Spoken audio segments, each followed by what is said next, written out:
Ոստիկանության և քննչական կոմիտեի ծառայողները հանցավոր զանգերի կենտրոնում անսպասելի խուզարկությունն իրականացրին նոյեմբերի 20-ին։ Միջոցառման հաջողությունը մեծապես կախված էր նաև անսպասելիությունից։ Իսկ հանցավոր զանգերի կենտրոնի վերաբերյալ տեղեկությունը քրեական ոստիկանության կիբեռհանցագործությունների դեմ պայքարի վարչությունում ստացվել էր ավելի շուտ։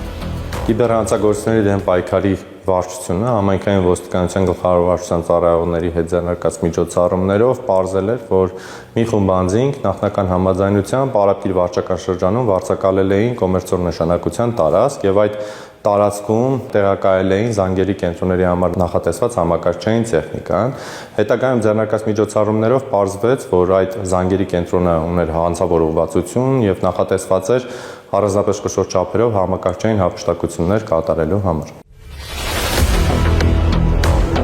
Հանցավոր կազմակերպության անդամներն իրավապահ մարմինների օպերատիվ տեսադաշտում չհայտնվելու նպատակով նախապես արտաքինից քողարկել էին հիշյալ տարածքը, ձեռնարկել անվտանգության միջոցներ, ինչից հետո միայն իրականացրել անձանց հավաքագրում եւ հանցավոր գործունեության մեխանիզմի յուրացման նպատակով վերապատրաստման դասընթացներ։ Այսպիսով ապահովել էին համացանցային հեռախոսազանգերի եւ հեռահար հասանելիությամբ օգտագործվող համակարգիչների կիրառմամբ օտարերկրյա պետություններում գտնվող քաղաքացիների ֆինանսական միջոցների հափշտակության համար բարենպաստ պայմաններ։ Իդեպ Հայաստանում գործող նմանատիպ հանցավոր կազմակերպությունները փոխկապակցված են այլ պետություններում նույն հանցավոր մեխանիզմը կիրառող հանցավոր այլ կազմակերպությունների հետ, որոնք իրենց հերթին թիրախավորում են մեր հանրապետության քաղաքացիներին, եւ այստեղ հայտնաբերված ամեն հանցավոր զանգերի կենտրոնի գործունեությունը կասեցնելը նշանակում է հանցատեսակի կանխարգելում նաեւ մեր քաղաքացիների համար։ Ձեռնարկված լայնածավալ օպերատիվ հետախուզական միջոցառումների արդյունքում հնարավոր եղավ պարզել նշված հանցավոր զանգերի կենտրոնի մեջ ներգրաված յուրաքանչյուր անձի դերակատարությունը, անկեղծ հարթակների տվյալները, որի միջոցով վերջիններս թիրախավորում էին օտարերկրյա քաղաքացիներին, ինչպես նաև այն կրիպտոդրամ բանակների հասցեները, որոնք օգտագործվել են հանցավոր ճանապարհով ստացված եկամուտները կանխիկացնելու համար։ Հանցավոր կազմակերպության անդամներն ունեին նաև իրավապահ մարմինների անակնկալ այցելության ժամանակ համակարգիչներում առկա էլեկտրոնային ապացույցների ոչնչացման հստակ ուղեցույց։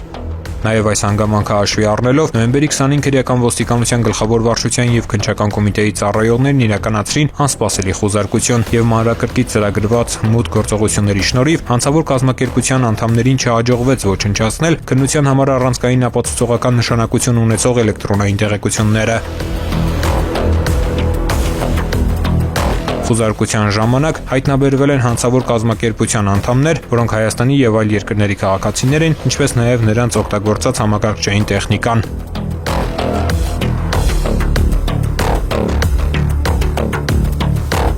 Ձեռք բերված փաստական տվյալների շրջանակում քննչական կոմիտեում իրականացվում են համապատասխան վարույթային գործողություններ հանցավոր կազմակերպությունում ներգրավված բոլոր անձանց քրեադատավարական կարգավիճակը որոշելու ուղղությամբ։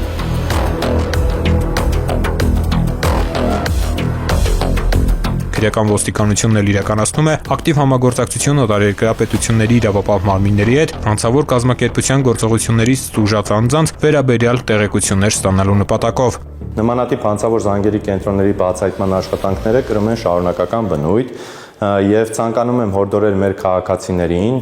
եթե ստացել եք նմանատիպ զանգերի կենտրոններում աշխատելու առաջարկ, պարզապես մերժեք այդ առաջարկները հետագայում քրեական պատասխանատվությունից խուսափելու համար եւ